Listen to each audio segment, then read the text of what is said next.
Bendiciones, hermanos. Sean muy bendecidos en este día. Eh, Antes de comenzar, quisiera que pudiésemos orar. Esta palabra tiene por título Grecia, la señal de la cruz.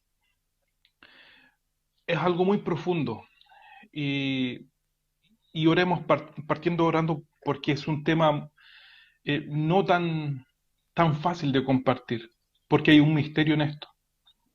Padre, en el nombre de Jesús, en el nombre de Jesús. Señor, venimos delante de tu presencia para ser impartidos por ti en esta mañana. Señor, en el nombre de Jesús, como congregación, como iglesia, como parte de tu amada, Señor, es que venimos en esta hora para ser impartidos, Señor, por tu presencia. Señor, te pedimos que en esta hora, en el nombre de Jesús, Señor, nos puedas impartir a través de tu Espíritu Santo, espíritu de sabiduría y de revelación. Señor, en el nombre de Jesús, ven a impartir, Señor, sobre nosotros de tu espíritu de sabiduría y de revelación. Señor, para poder entender, Señor, no con una mente natural, sino con una mente espiritual y ser lleno, Señor, de tu presencia. Señor, para ser impartido, Señor, por ti. Señor, en el nombre de Jesús, sujetamos, Señor, todo otro pensamiento distractor en el nombre de Jesús y todo otro pensamiento, Señor, toda otra preocupación lo llevamos cautivo, Señor, en esta hora, a los pies de tu cruz. En el nombre de Jesús, Padre, imparte en esta mañana a tu iglesia. Imparte en esta mañana, Señor, a tu iglesia, de lo que tú hoy quieres compartir, Señor, a cada uno de nosotros. Señor, en el nombre de Jesús, pedimos, Señor, que tú generes un ambiente propicio, Señor, para que tu palabra en nosotros venga a caer, Señor, en muy buena tierra y esta venga a dar fruto en el nombre de Jesús. En el nombre de Jesús. Señor, abre nuestros corazones y abre nuestro espíritu, Señor, en el nombre de Jesús para ser impartidos por ti. En el nombre de Jesús, en el nombre de Jesús. Ven, Señor. Señor, abrimos nuestro espíritu, nuestra alma, Señor, y todo nuestro ser para recibir de ti en esta mañana. En el nombre de Jesús, Señor. En el nombre de Jesús. Señor, imparte esta palabra. Señor, que pueda fluir, Señor, el don de enseñanza en el nombre de Jesús, para que no sea con palabras persuasivas, sino que sea, Señor, mediante por revelación y por sabiduría. Señor, no con palabras humanas de humana sabiduría, sino con una impartición de tu Espíritu en el nombre de Jesús. En el nombre de Jesús. Imparte a cada uno de nosotros, Señor, en esta mañana. En el nombre de Jesús, Señor. Amén. Hermano, el tema de hoy se llama Grecia, la señal de la cruz. Y quiero que puedan abrir sus Biblias en Juan, capítulo 12, del verso 20 al 26. Allí comienza a hablar, eh, quisiera primero hablar del contexto en que se da esto. Uh, Jesús viene ya haciendo un montón de prodigios, de milagros. Está la sanidad de un ciego de nacimiento, comienza a ver, es algo maravilloso, la gente comienza a ver que esto nunca antes había ocurrido, que un ciego de nacimiento recibiera la vista. Llega en este momento la resurrección de Lázaro. Tampoco, eso no había acontecido antes de esa magnitud. Ya habían pasado 4 días, ya estaba podrido, ya día, dice la Escritura. Y entonces Lázaro resucita. Entonces la gente, la conmoción en el lugar, comienzan a decir la gente, o sea, nadie puede hacer esto que él hace, o sea, él es, él es el Mesías, él es el Cristo, él es la profecía que habían dicho en la ley y en los profetas, él es el cumplimiento, él es Cristo. Y comienzan a hablar así la gente. Y incluso los mismos judíos que eran detractores de Jesús comienzan a decir, bueno, dinos ya si tú eres o no el Mesías. Dinos ya. Porque ahora, con todo esto que está aconteciendo, nos tiene totalmente complejo. Entonces él comienza a decir, y ese es el entorno que se estaba manifestando. Después de estos tremendos milagros, después que la gente ya claramente comienza a visualizar a Jesús como el Mesías, es que él comienza a entrar de nuevo a Jerusalén. Y la gente empiezan a llegar de diferentes lados a Jerusalén.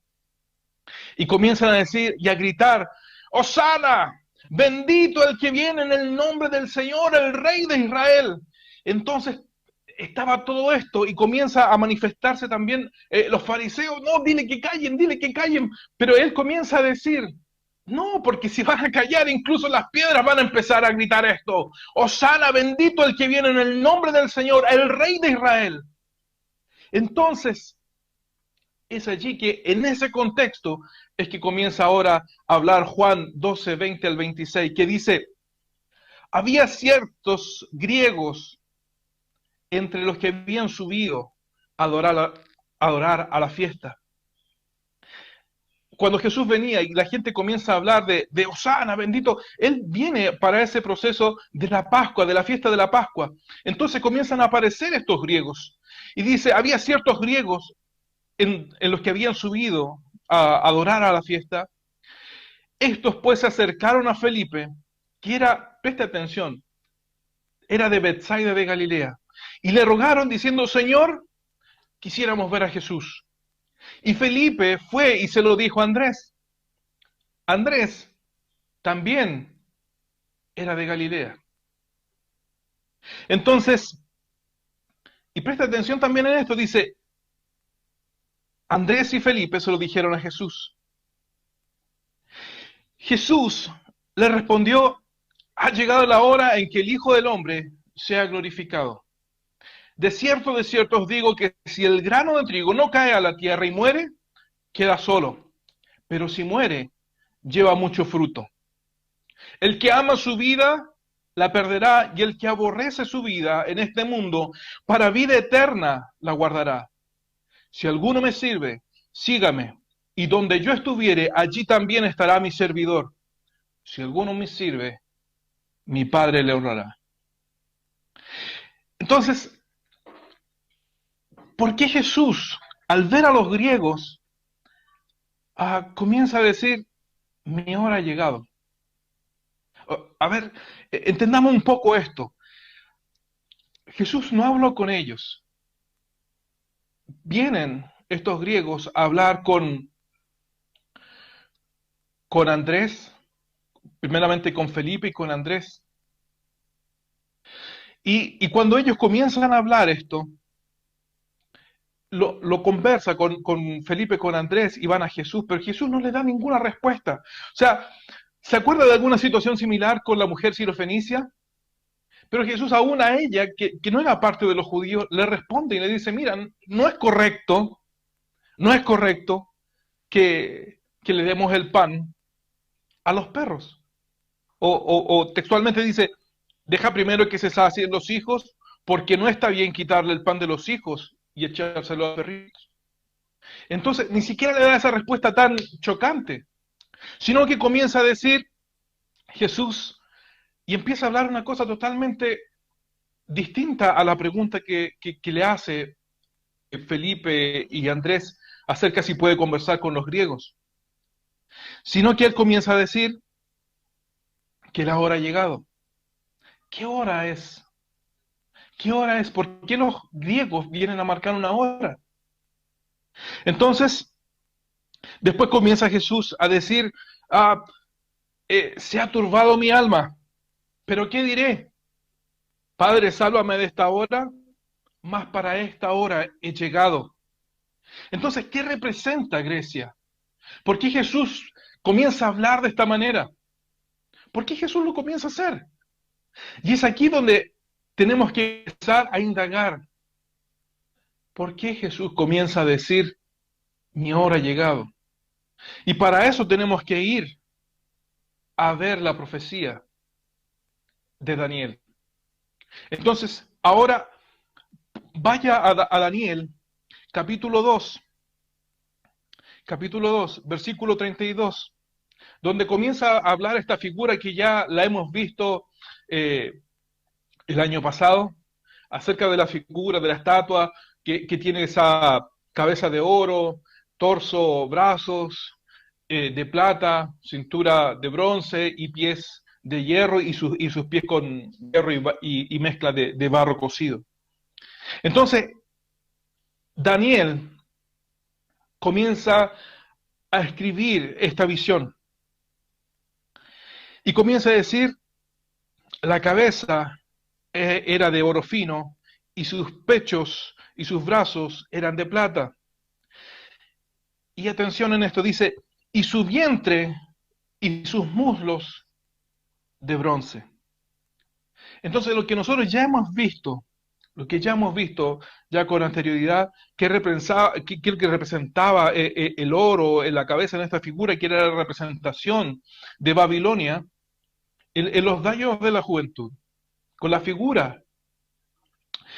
También habla de los pechos y los brazos de plata que representan a Persia y su daño en la niñez. Pero este es algo que hasta ahora no habíamos revisado, no habíamos visto. Hablamos también acerca de Roma. Pero ahora, este es el tiempo donde comienza a aparecer Grecia. Y cuando comienza a hablar de esto, dice, pero Grecia está representada por un vientre y los muslos, y específicamente de bronce. Entonces, ahora, si usted ve esta visión, ¿qué representa la visión de Grecia en la visión de Daniel? ¿Qué es lo que representa?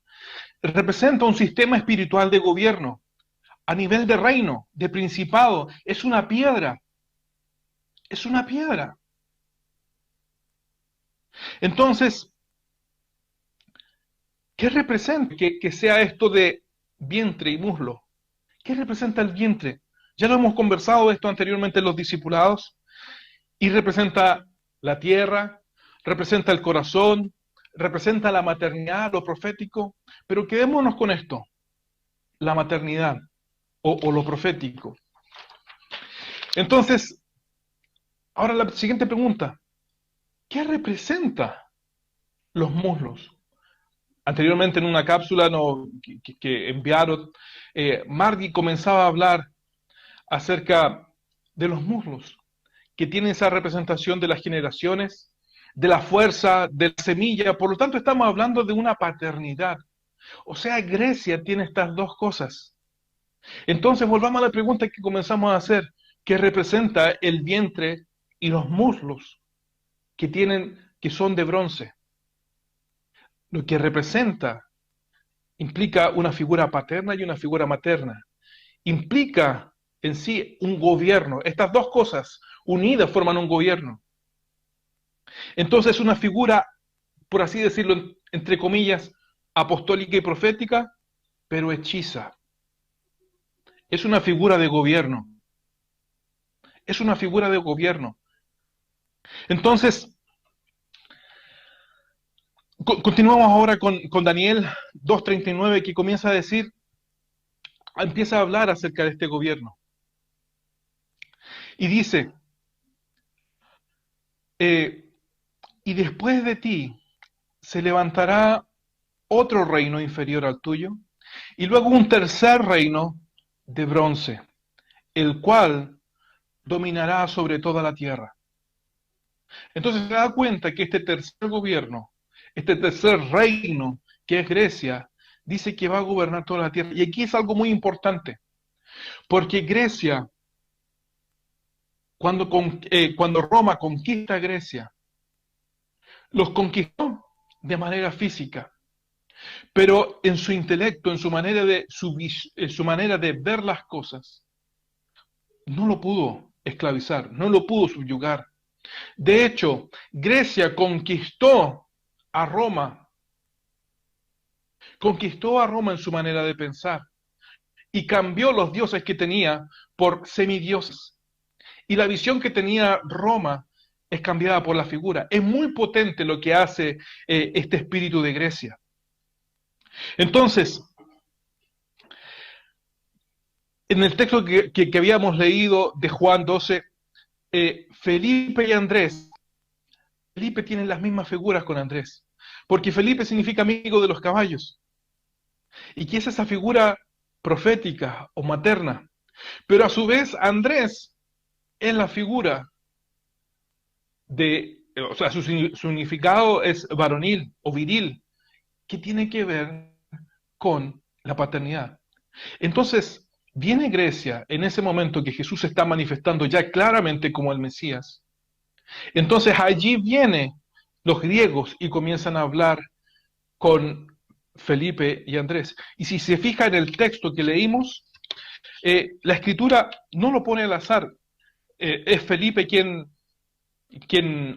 al cual llegan los griegos a hablar con él, pero después las escrituras dice, entonces Andrés y Felipe se lo dijeron a Jesús.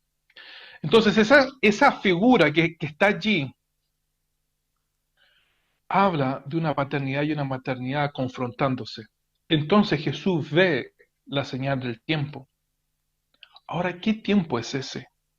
Y esa es la pregunta. Porque allí es entonces que empiezan a confrontarse esto. Porque si se fijan en el texto leído, Felipe y Andrés no son nombres hebreos, aunque eran judíos, eran nombres griegos. Y justamente hace la conexión con ellos. Y es bien interesante porque a pesar de que por una parte Felipe tenía ese rasgo profético, aún no transicionaba, aún no transicionaba. Entonces, ¿qué comienza a ocurrir en él? Que si usted comienza a leer un poco más adelante en Juan, a pesar de todo esto, él comienza a decir, Señor, muéstranos al Padre. Y Jesús dice, Felipe, tanto tiempo con ustedes y todavía no has visto al Padre. Entonces había ciertas cosas que necesitaba transicionar. Ahora, sigamos examinando un poco acerca de Grecia. Vamos a Daniel capítulo 8, versículo 17 al 21, para ver quién es o qué es lo que es Grecia, ya directamente, muy claro. Comienza a decir, versículo 17, vino luego cerca donde yo estaba, y con su venida me asombré, y me postré sobre mi rostro. Pero él me dijo, el ángel me dijo, entiende, hijo de hombre, porque la visión es para el fin de los tiempos. Hoy estamos en ese tiempo. Hoy estamos en ese fin de los tiempos. Versículo 18 dice, mientras él hablaba conmigo, caí dormido en tierra sobre mi rostro, y él me tocó y me hizo estar en pie. Y dijo, he aquí, yo te enseñaré lo que ha de venir al fin de la ira. Porque eso es para el tiempo del fin. Estamos en este tiempo. En cuanto al carnero que viste, que tenía dos cuernos, estos son los reyes de Media y de Persia. Y versículo 21 dice, presta atención en esto. El macho cabrío es el rey de Grecia. ¿Qué representa? ¿Qué es lo que hemos visto que hacen los satanistas con el macho cabrío cuando lo colocan en la estrella de 5 puntas? ¿Qué es lo que representa? ¿Acaso no representa a Satanás mismo? ¿Que es una figura también de gobierno?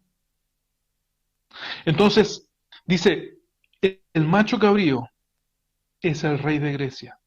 Y el cuerno grande que tenía entre sus ojos es el rey primero. Entonces, este macho cabrío es el anticristo mismo, es Satanás. Esto es el rey de Grecia. Y él está operando en una mente dividida. Lo que nos compartía el pastor Edmundo la semana pasada acerca de la mente dividida es así. Ahora, y haciendo que el evangelio del reino sea algo conceptual, algo sin poder, algo sin vida.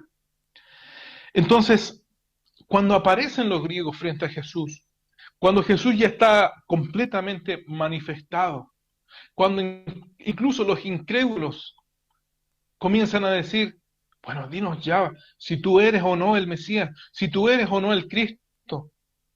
Entonces Él comienza a decir, mi tiempo ha llegado. Y en esa manifestación de los griegos, el alma del Señor comienza a turbarse. Y Él comienza a levantar una proclama en el mundo espiritual, en las esferas espirituales. Entonces Él comienza a decir, como si se estuviera autoconvenciendo. Y comienza a decirle a los discípulos y a toda la gente y comienza a hablar al mundo espiritual esto. De cierto os digo, que si el grano de trigo no cae en tierra y muere, queda solo. Pero si muere, lleva mucho fruto. Y él comienza a hablar esto. Al escuchar que ellos venían, no da una respuesta, sino que él ve en la manifestación apostólica y profética, ve que también viene a manifestarse el espíritu de Grecia. Y comienza a decir Jesús esto, el que ama su vida perderá, y el que aborrece su vida en este mundo, para vida eterna la guardará. Si alguno me sirve, sígame, y donde yo estuviere, allí también estará mi servidor. Y si alguno me sirve, mi Padre le honrará. Entonces, hermanos, en este tiempo, se está comenzando a levantar esta pugna entre Grecia y donde toda la semilla de Grecia que está inserta, que está siendo empollada en la iglesia, se está a juzgar. Su semilla se está viniendo a juzgar en nosotros.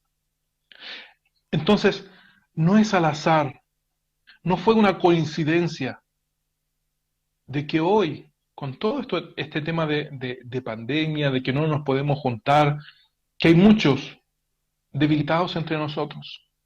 Hay muchos que simplemente se fueron a otro lugar. Por eso es que hay muchos que el Señor va a empezar a amonestar y entre nosotros y en nosotros va a haber un conflicto. En estos días he podido compartir con una hermana misionera y me comentaba algunas cosas de Europa y cómo la iglesia en algunos aspectos no ha podido, eh, debido a las estructuras, no ha podido funcionar bien. Entonces lo que ha provocado es que en Europa la voz del Evangelio está cayendo, a pesar de que sus fundamentos fueron estos. En nosotros no debe ser así. En nosotros no debe ser así. Entonces el Señor en este tiempo está haciendo, a través del Espíritu Santo, está rompiendo nuestros esquemas, está rompiendo nuestras estructuras. Y la pregunta es, ¿qué vamos a hacer más adelante?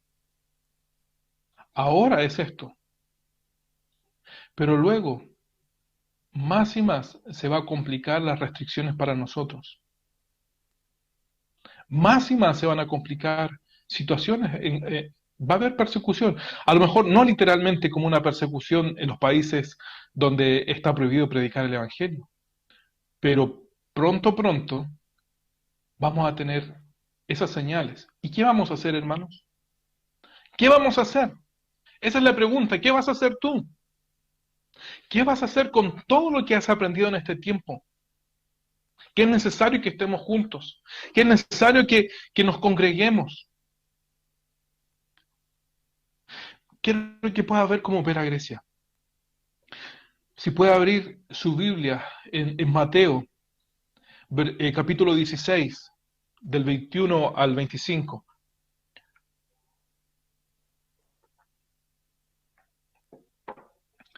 Y comienza a decir,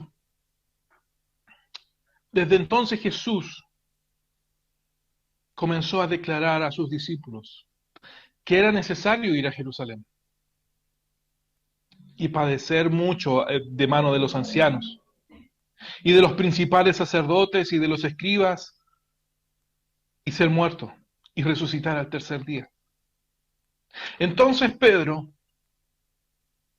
que era un apasionado, pero que a su vez también tenía ese carácter de celote y que amaba a Jesús.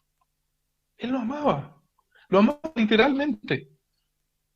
Comenzó a reconvenirle y decir, Señor, ten compasión de ti mismo. En ninguna manera te acontezca esto. Pero Jesús ve a Grecia operando en Pedro. Ve la voz, escucha la voz de Grecia a través de él y comienza a decirle, quítate delante de mí, Satanás, me eres tropiezo, porque no pones la mira en las cosas de Dios, sino en la de los hombres. Entonces Jesús dijo a sus discípulos, si alguno quiere venir en pos de mí, niéguese a sí mismo, tome su cruz y sígame, porque todo el que quiera salvar su vida la perderá, y todo el que quiera su vida, todo el que pierda su vida por causa mía, la hallará.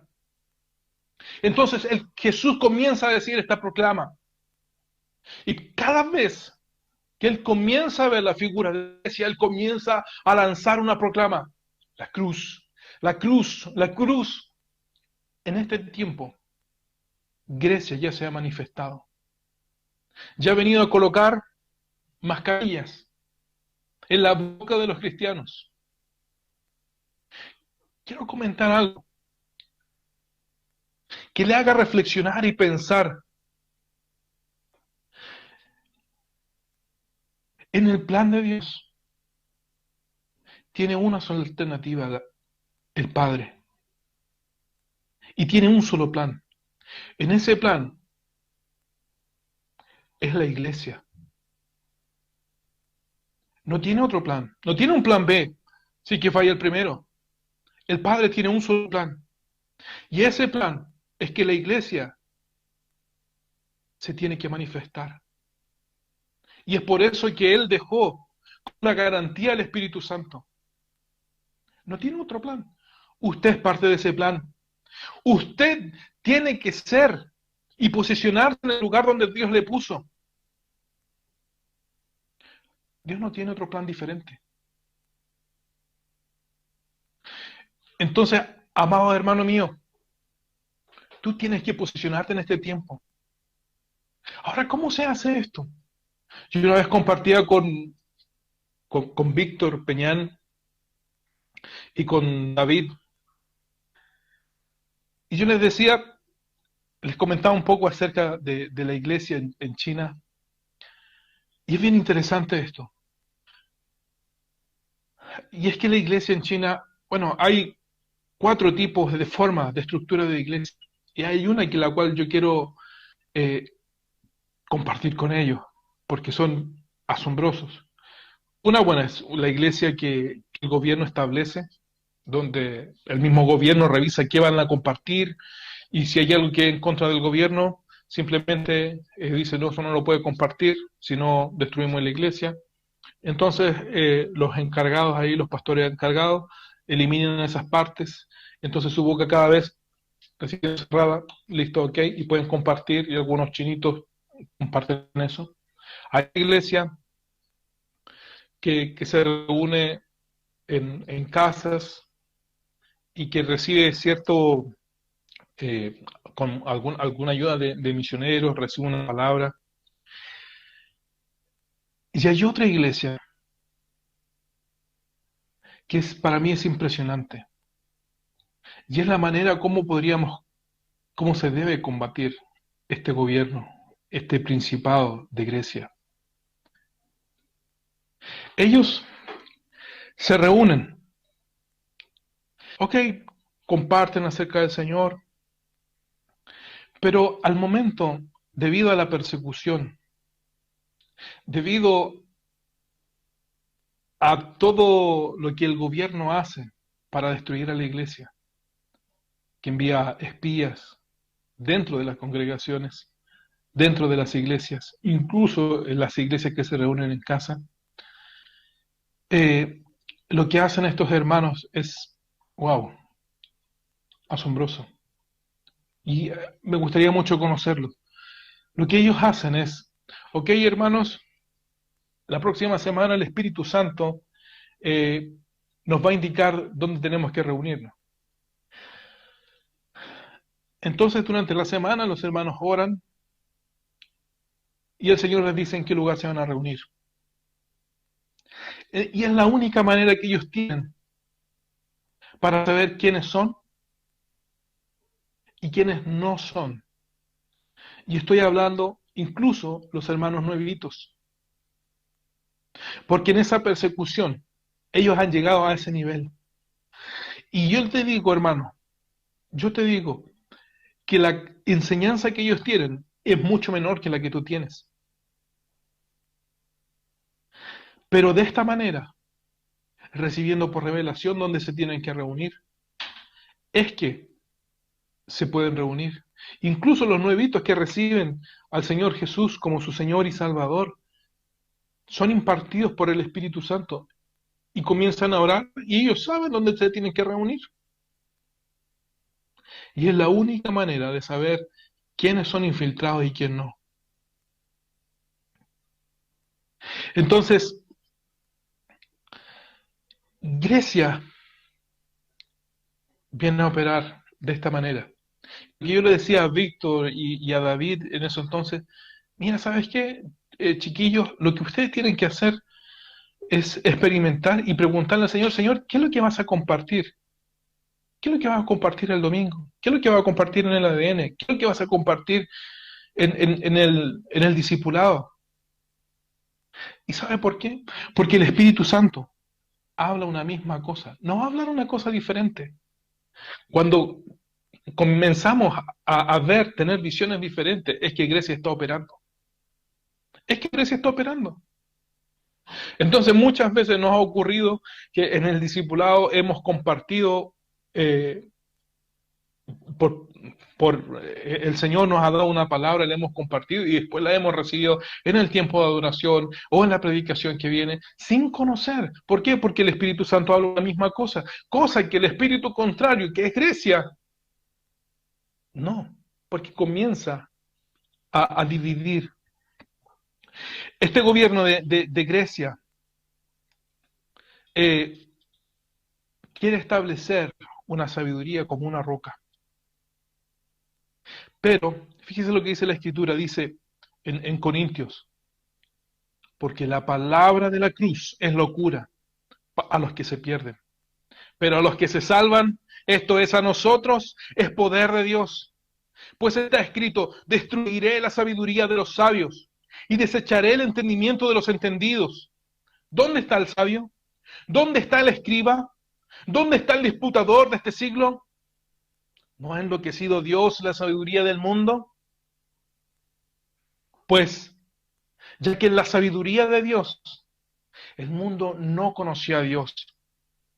Agradó a Dios salvar a los creyentes por la locura de la predicación. Porque los judíos piden señales y los griegos piden sabiduría.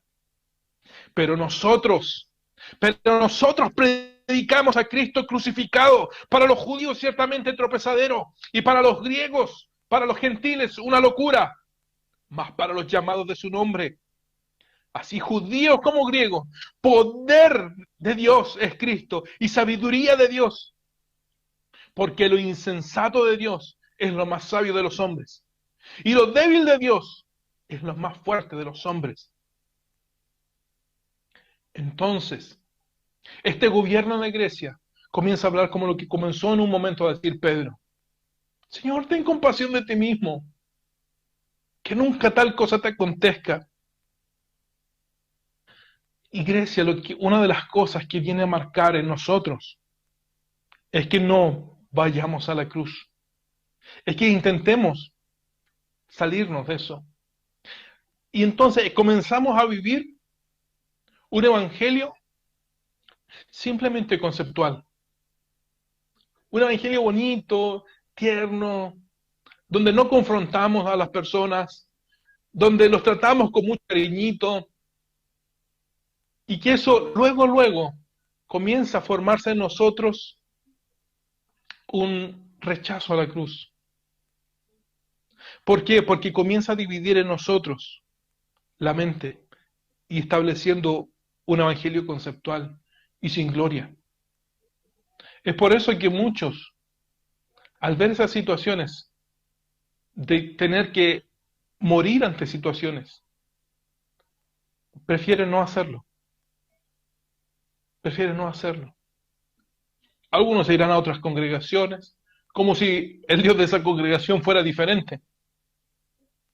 Pero no es así, hermanos. Y entre nosotros debe ser así.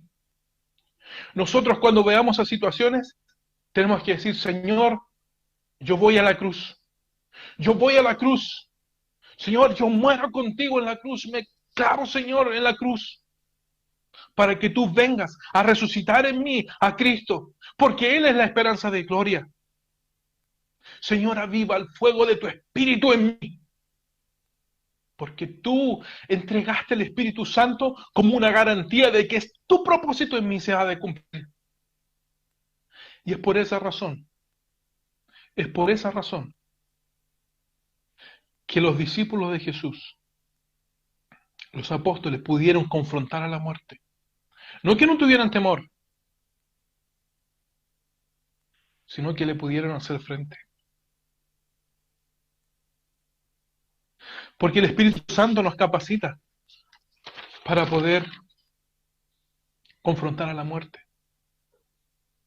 Pero Grecia viene a hacer eso, desviar nuestra mirada de la cruz.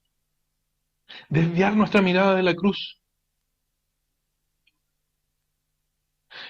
Este tiempo, con todo lo que viene de los eclipses, con todo esto que se ha de manifestar y con lo que además está ya escrito en la Escritura, que los tiempos no van a ser, hermano, no es para asustarlo, sino para que sepa usted que si morimos con Cristo, creemos que también viviremos con Él. Que si la semilla de trigo cae en tierra y muere, entonces lleva mucho fruto. Pero si no muere, queda sola, sin gloria. En este tiempo la iglesia tiene que volver a la cruz.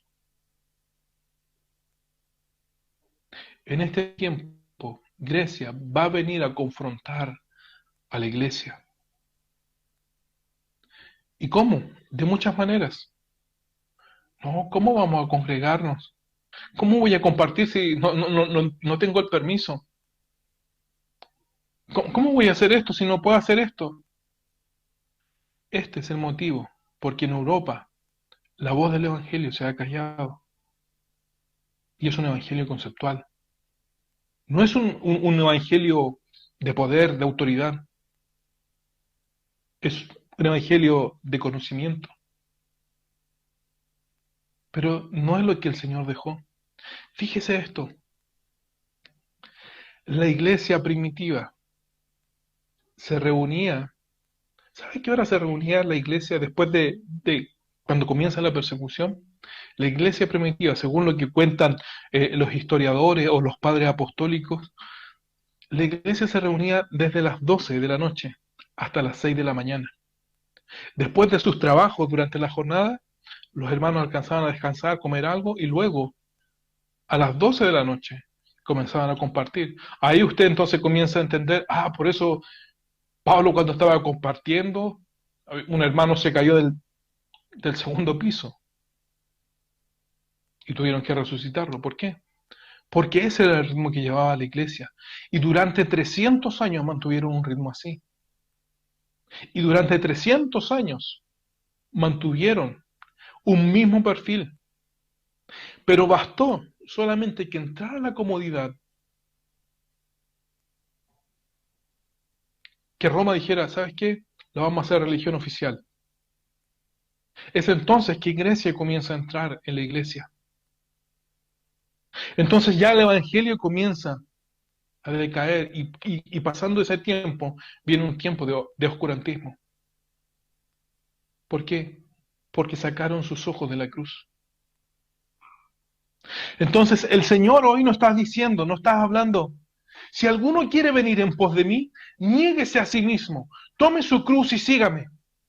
Porque todo el que quiera salvar su vida la perderá, y todo el que pierda su vida por causa de mí la hallará. Hay,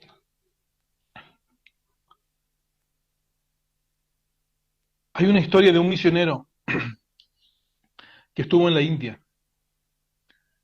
Este misionero fue a predicar a una aldea de la India. Y el misionero en esa aldea comenzó a predicar acerca de Jesucristo y de lo que costaba seguir a Jesús. En esa aldea solamente se convirtió una familia. Ese padre de familia recibió a Jesús como su Señor, como su Salvador, y fue bautizado en el nombre de Jesús. Y cuando él fue bautizado, yo creo que fue por el Espíritu,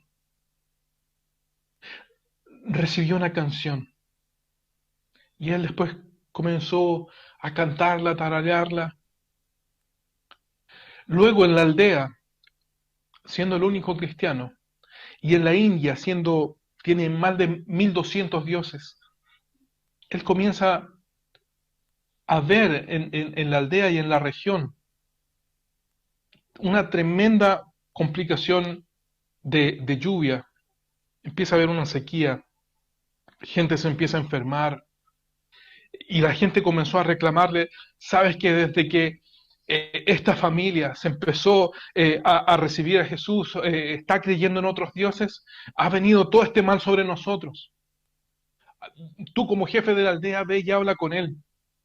Entonces él comienza a decirle, necesitas cambiar, no puedes volver. Y él dice, yo no voy a cambiar, yo no voy a cambiar, porque eso no tiene nada que ver con eso. Pero la gente insistió, insistió, insistió. Y en una turba de la aldea, junto con el jefe de la aldea, vienen y toman a este hermano y a su casa. Y lo llevan a la plaza de la aldea. Y allí en la plaza de la aldea le dice, ahora te vamos a pedir que tú renuncies a ese Dios que tú hablas, acerca de ese de tal Jesús. No te vamos a permitir, tienes que renunciar ahora. Si no, te vamos a matar. Y él comienza a decir, he decidido seguir a Cristo. He decidido seguir a Cristo. He decidido seguir a Cristo. No vuelvo atrás, no vuelvo atrás. Ese hermano, en ese mismo instante, mataron a sus hijos y le dijeron, ahora retráctate.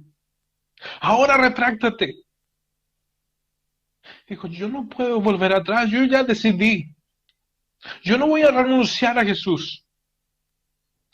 Ok, te lo advertimos, le dijo. Mataron a su esposa enfrente de él, en la plaza. Y él comienza a decir, aunque me dejen, yo sigo a Cristo. Aunque me dejen, yo sigo a Cristo. Aunque me dejen, yo sigo a Cristo. No vuelvo atrás, no vuelvo atrás. Dice, ¿qué? Eres un loco. Le comienza a decir, eres un loco, ¿cómo no entiendes? ¿Cómo no entiendes? Hemos matado a tus hijos, hemos matado a tu esposa, y ahora si no te retractas te vamos a matar a ti también. Y él comienza a decir, La cruz está ante mí, el mundo atrás quedó. La cruz está ante mí, el mundo atrás quedó. La cruz está ante mí, el mundo atrás quedó. No vuelvo atrás, no vuelvo atrás. A ese hermano lo mataron. Al tiempo, el jefe de la aldea decía, ¿qué conoce esa familia? Que estuvo dispuesto a morir. ¿Qué sabe él? Que nosotros no sepamos. Que está dispuesto a morir por la verdad que él cree. Entonces, este jefe de la aldea se convirtió. Y se convirtió toda la aldea. Y no solamente eso, sino que se convirtió toda la región, toda la región. Entonces ahí tú entiendes lo que dice la palabra, que dice que si alguno me sirve, sígame. Y donde yo estuviere, allí también estará mi servidor. De cierto os digo, que si el grano de trigo no cae en tierra y muere, queda solo. Pero si muere, lleva mucho fruto. El que ama su vida la perderá. Pero el que aborrece su vida en este mundo, para vida eterna la guardará. Hermano, Grecia ha penetrado en nosotros y no ha querido que vayamos a la cruz. Es un gobierno que se levanta y esa semilla tiene que ser sacada de nosotros.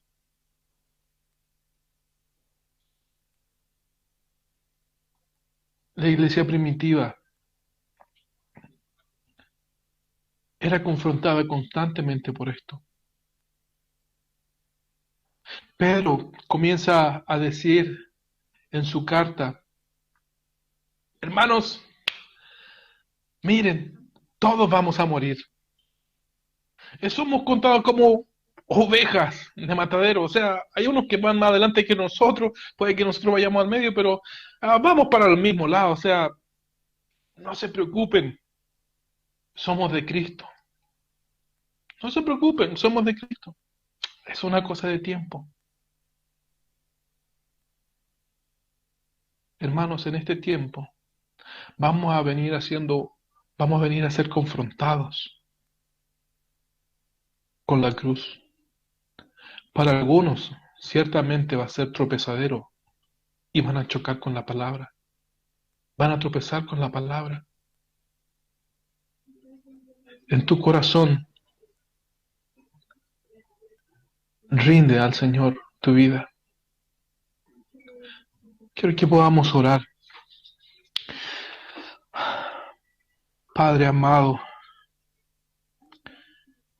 venimos a entregarte todo lo que somos, nuestras casas, nuestras familias, y poder decirte, Señor, haz de nosotros, Señor, haz de nosotros ese, ese diseño que tú tuviste desde antes de la fundación del mundo. Cuando tú nos viste, Señor, allí, Señor, en el nombre de Jesús, tú conoces los corazones de mis hermanos. Señor, pon en nosotros el estar dispuesto, Señor, a padecer por ti. Señor, el no huir de la cruz, sino ir a la cruz. Señor, que en este tiempo la operación de Grecia en nosotros quede cancelada. Señor, saca las semillas, Señor, de este gobierno que se levanta en este tiempo, en los últimos tiempos.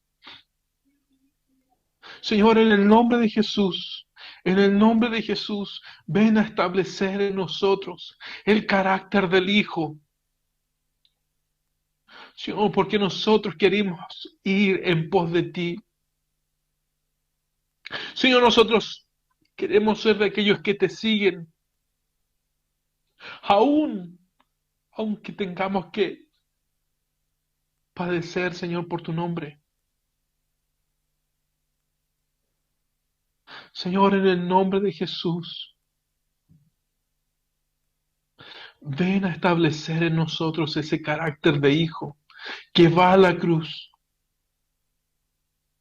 que va a la cruz. Señor, deja inoperante toda semilla, Señor, que no quiere ir a la cruz en nosotros, que no está dispuesto a morir. Señor, si a nosotros nos predicaron un evangelio diferente, Señor, ven a poner, Señor, el evangelio correcto. Que el que quiera ir en pos de ti, Señor, tome su cruz, Señor, y te siga. Ven a establecer, Señor, la verdad que es Cristo en nosotros.